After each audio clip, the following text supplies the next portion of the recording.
I was meeting with a client the other day who was frustrated because they didn't feel like their business was growing in the way that it should anymore.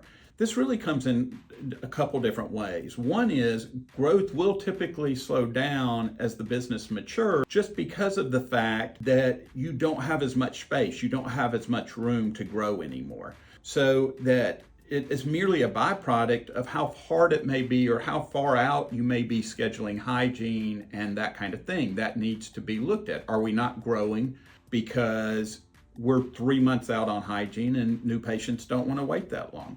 The other reason that we'll see sometimes that practices are no longer growing is they're what I call landlocked, is that the practice is doing absolutely everything they can do in the space that they have.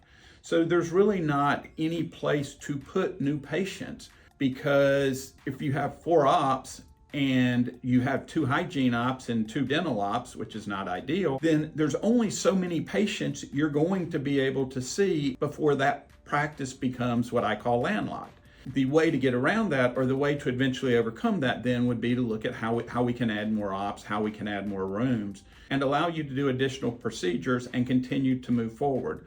But I think you always need to be working with your CPA in setting your growth goals and looking at where you can go and where you can realistically go.